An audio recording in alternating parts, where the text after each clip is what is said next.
खारनांसिगोन रायजो राजाफोर बिटिआरनि रायजो राजाफोर गासिबो थफ्ला मोनजोबदो गासिबो थाला मारि खादो हाबफैगोन नङाबा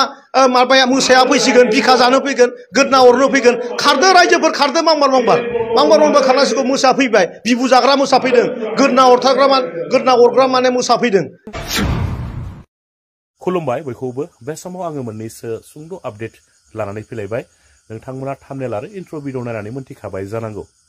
बिटिआरनि एम राकेश ब्रह्म बिथाङा मा जानला मोनला बुखिग्रा जाखो फालाय? ना बिथांनि खर'आ थिग नंला नामा? बिथांनि ब्रेना थिग नंला नामा? बिथांनि ब्रेना जुदि थिग नंलाब्ला बिथाङा जुदि मेन्टेल जाबायब्ला तेजपुर मेन्टेल हस्पिटालाव थांनानै चेकआप खालामजाहैबानोथ' जायोना नङा होमबा रायजोफोर? अब्लानोथ' हमना मोनगोन ना बेरामा बहा जादों।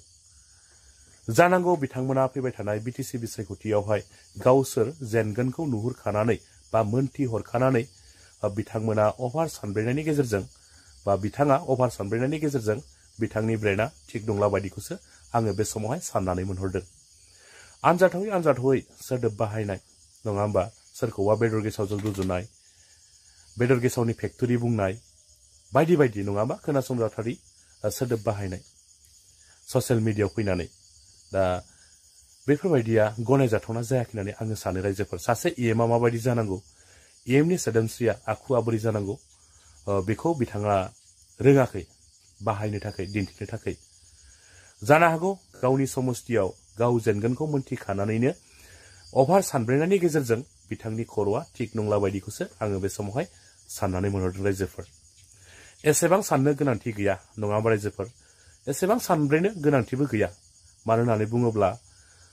जाय दैदेनगिरिया रायजो राजाफोरनि थाखाय मोजां खामानि मावनानै होनो हागोन, जाय केन्डिडेटआ रायजो राजाफोरनि थाखाय मोजां खामानि मावनानै होनो हागोन, रायजो राजाफोरखौ अननो बा अनसायनो रोंगोन, बैबायदि केन्डिडेटनिसो बैबायदि बिजाथिनिसो रायजो राजाफोराबो भटखौ होखागोन नङा होमबा? रायजो राजाफोरनि मोजां खामानि मावनानै होनो हाब्लानोथ' रायजो राजाफोरा अनसायगोन निस्सय। फैबाय थानाय बिटिसि बिसायख'थियावबो भटखौ होखागोन नङा होमबा? दा बिथांमोना गावसोर सरकाराव थासेयावबो हयथ' बिथांमोना जानो हागौ रायजो राजाफोरनो जाबायदि खोथा होदोंमोन बे खोथा होनाय बायदि बिथांमोना रायजो राजाफोरनो खामानिफोरखौ आबुङै मावफुंनानै होनो हायाखै जानांगौ। बिनिखायनो बिथांमोना फैबाय थानाय बिटिसि बिसायख'थियावहाय गावसोरो देरहानाय नंखायाखौ गोथौयै साननानै नुहुरनानै मोनथिखानानै अभार सानब्रेनायनि गेजेरजों हयथ' जानांगौ बिथांनि खर'आ थिग नंला खोमा। बेनिखायनो बिथाङा बेबायदि जानला मोनला बाथ्रा बाहायग्रा जाबाय। स' रायजोफोर नायनानै लादो बिथाङा मा बाथ्रा बुंदोंमोन। खारनांसिगोन रायजो राजाफोर बिटिआरनि रायजो राजाफोर गासिबो थफ्ला मोनजोबदो गासिबो थाला मारि खादो हाबफैगोन नङाबा माबाया मोसाया फैसिगोन बिखा जानो फैगोन गोदना अरनो फैगोन खारदो रायजोफोर खारदो मांबार खारनांसिगौ मोसा फैबाय बिबु जाग्रा मोसा फैदों गोदना अरग्रा माने मोसा फैदों। बेखायनो नोंथाङा खुलुमबाय। जों मोनसे इयुथ्सनि ग्रुप दाब दाब जायगानि जोंनि बड'लेण्ड हालामनि बेहाय आं गाव तामुलपुरनि ओमफ्राय उदालगुरिनिफ्राय बाक्सा सालबारि चिरां क'क्राझारसिम जोङो मोनसे ग्रुप जानानै दिनै पर्बतजरा दावबायहैदोंमोन। थार्मेल पावार प्रजेक्ट जा बानायनो थांगासिनो आदानि ग्रुपनो होनानै लेन्ड एलटमेन्ट होनाय हा होनायनि स' बेखौ जोङो खबर लानो थांदोंमोन पर्बतजरायाव बे गामियाव जायफोर गामिनिफ्राय हा होनाय जागोन। बेहाय जों दिनै सानसेया बे गामिखौ बेरायनानै बे गामिनि रायजोफोरजों सावरायनानै बिथांमोननि गांनाय उखैनाय दुखु बिथांमोननि दा जा माने फिउचारखौ लानानै मोनसे गोनो गोथो सिटुवेसनाव गोलैना दङ बेफोरखौ सावरायनानै जों जास्ट सफैदों आरो बेखौनो एसे स्टेटमेन्ट होनानै जों नोंथांमोनखौ खावलायदों। बेहाय दा जोङो मोननैसो कुइसन खालामनो नागिरदों स्पेसियेलि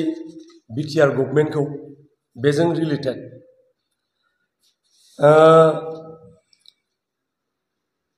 बाथ्राफोरखौ जेला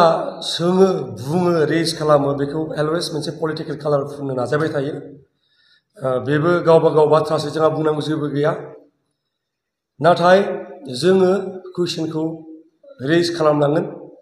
दा खालामनाय बायदि फैबाय थानाय समावबो BTC एकर्ड बिनि उनाव जाबाय BTR एकर्ड 2003 आव BTC जा BTT एकर्ड जाबाय 6 शिड्यूलनि खोथा फैबाय 6 शिड्यूलाव फैनायनि उनाव लेन्ड राइट्सनि खोथा फैबाय आरो जों जेसेबां मिथिगौ आं गोथौआव थांला 2003 आव BTC एकर्ड जानायनि उननिफ्राय 6 शिड्यूल जेला जाबाय ट्राइबेल बेल्ट एन्ड ब्लकआथ' आगोल दंखायोमोन जेनेबा बिनि उनाव जोंनि जायगायाव जोंनि ट्राइबेल मानसियानो बर'खौबो बाद दोनथ'दो ट्राइबेल मानसियानो फैनानै BTC आव हा बायफैनो हाया दा कुइसना बेहाय जादों होमबा दिनै बबेनिफ्राय थार्मेल पावार प्रजेक्टखौ बानायनो थाखाय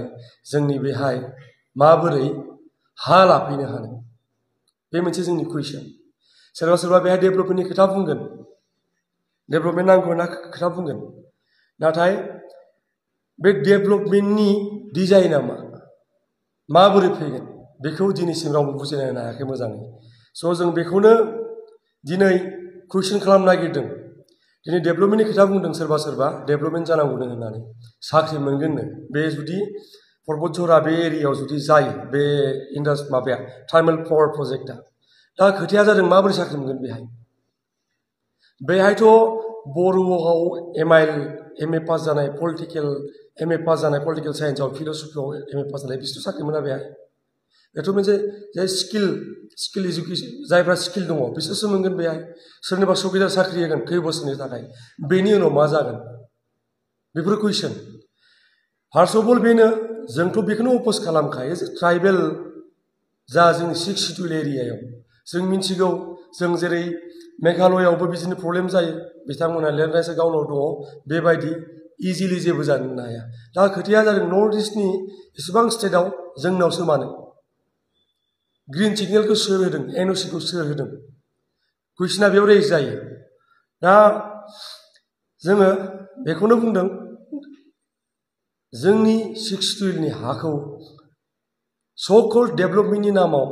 जों जुदि 3600 बिगा होयो बे बेसेबां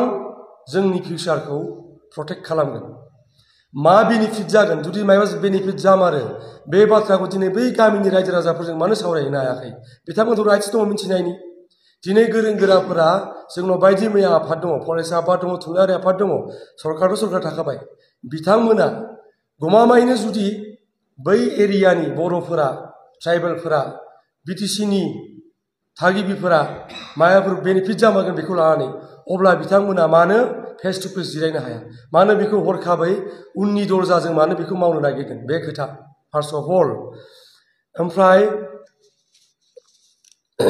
जों जेलानो बेफोर खोथाखौ बुङो मैया आङो केयारलेस आगोल सानोमोन बिथाङा हाइलि एजुकेटेड सासे EM BTCनि रन्जित बसुमतारी जायखौ जों फेरेंगा होनना मिथिगौ मैया मोननैसो जों बिथांनि माबा नुबाय प्रेस मिटआव माबा नुबाय जों भिडिअ नुबाय टटेलि केयारलेस बिथां बुंनाय बाथ्राफोरा लोगो लोगो बे पलिटिकेल कालार फुनलायबाय आरो सोरबा जुदि पलिटिकेल बेनिफिटनि थाखाय खालामदों नोंथाङा मानो थाबाय थादों नोंथाङाबो पलिटिकेल बेनिफिट लायो थांनानै नोंथांखौ सोर बुंजानो होदों थांदो बै गामिनि बै एरियानि मानसिफोरनि दुखुनि समाव बिथांमोनजों गसंफाहैनानै पलिटिकेल बेनिफिट नोंथाङाबो लाहैदो आरो बिथाङा मा होनदोंमोन बे आं एसे बावबाय माने खोथा बुंदोंमोन डेभेलपमेन्टनि खोथा बुंदोंमोन नामा डेभेलपमेन्टनि खोथाखौ आं बुंखाबाय जे माने डेभेलपमेन्टखौ बिथाङा मानसिफोरखौ बुजायनो हाथों मोजाङै आरो जों दाख्लैबो नुबावबाय जोंहा सासे जा बिथां मानव गिदिर MP बिथाङा बुंदों जों बे जुगाव लेमथनजों थानो हाला बेखायनो जों इन्डास्ट्रि नांगौ होनना बुंदों दा कुइसना रेज जायो बे थार्मेल पावार प्रजेक्टआव जा प्रडाक्ट जागोन इलेक्ट्रिसिटि नामा बे मा अनलि फर BTC नामा बे BTCनि सम्पद जाना थागोन नामा बेखौ दस्रा जायगायाव लाङा दा जों होनबा अबेनिफ्राय जोंथ' दा गैया जों अबेनिफ्राय मोनगासिनो इलेक्ट्रिसिटिखौ आरो इलेक्ट्रिसिटि डिपार्टमेन्टआ जोंनि आखायाव दङ जानो BTC आव दङ जानो बे स' मानसिफोरखौ बिदि कनफिउज खालामबाय थायालासेनो गावनिनो मानसि बेफोर मानसिनि बाथ्रा बुंनानैनो बेफोर मानसिनि जौगानायनि बाथ्रा बुंनानै दिनै बिथांमोना सोरबा MP जादों EM जादों CEM जादों स' बिथांमोना बेबायदि बाथ्राफोरखौ ओरै हरै फिदिंबाय थायालासेनो जों खावलायगोन बिथांमोना थांनानै बै गामिनि सुबुंफोरजों सावरायहैथों बिथांमोनखौ माबे सैथोमार गावनिनो मानसि बेखौ बिथांमोना क्लारिफाइ खालामहैथों कम्प'जिशननि खोथा दङ गाबोन जुदि बिथांमोना रियेलि बेखौ खालाममारो बाय फर्स जुदि खालाममारो जेखौ खालामनो नाङा बेखौ जों मिथिनायाव दा बिथांमोनाबो स्ट्रं आरो जों दिनै बेखायनो थांदोंमोन बिथांमोननि जा स्ट्रागल बे स्ट्रागलाव जों बिथांमोनजों थाफागोन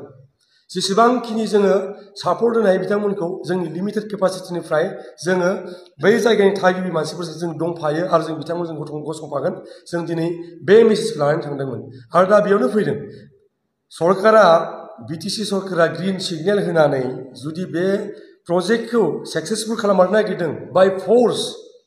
अब्ला बै थागिबि मानसिफोरनि कम्प'जिशनखौ सोर होगोन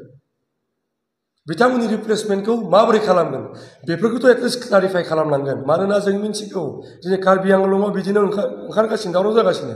हाइवेनि थाखाय सोरबा हा लादों इभिक्सन खालामदों नाथाय कम्प'जिशन जेबो मोनाखै बिदि एग्जाम्पल बिराद दङ थागिबि मानसिफ्रा साख्रि मोननायनि जा बुंदों दिनै ONGC दङ अइल दङ दुलियाजानाव जायफोर दङ बेहाय मा बेहायबो दावराव जागासिनो लकेल मानसिया मा मोन्दों जेबोथ' मोनाखै बे एरियानि मानसिफ्रा मा मोन्दों थ' बेफोरखौ मा होनो जास्ट माने ललिपप दौनाय बायदि दौबाय थानायनिथ' मानसिफोरखौ लाब गैला बे समाव एसे सिरियास जानो जाबाय आङो बेखौनो खावलायदों बिटिसि गभर्नमेन्टखौबो नोंथांमोना बै जायगायाव थांदो भिजिट खालामहैदो मानसिफोरजों सावरायदो बिथांमोननि जा दुखु दाहा बिथांमोननि जा फिउचारखौ लानानै जा बिथांमोननि साननाय माने मोनसे इनसिकिउरिटि बेखौ लानानै नोंथांमोना सावराय जुदि साक्सेसफुल नोंथाङा खालामनो नागिरदों बेखौ मोजाङै सावरायहैदो आरो बाय फर्स जुदि नोंथांमोना खालामनो नागिरदों बेनि बेरेखायै नाथाय बयबो जोङो हसिख्रावगोन जोङो जयै बिनि बेरेखायै नोंथांमोना जेब्लासिम मोजाङै सावरायनानै क्लारिफाइ खालामनानै बयनोबो सिकिउरिटि होनानै रिटेन सिकिउरिटि होनानै जेब्लासिम नोंथांमोना बेफोर खामानिखौ मावा अब्लासिम बे मोनसे मबिलाइज जागोन मास मुभमेन्ट मोनसे जागोन बेखौ बिथांमोना लिड लागोन आरो बिथांमोनजों जों मोनफ्रोमबो आगानाव जों थाफागोन बेनो सियर बेखायनो नोंथांमोनखौ खावलायदों this is not warning this is an appeal to all of you थांनानै भिजिट खालाम बे जायगाखौ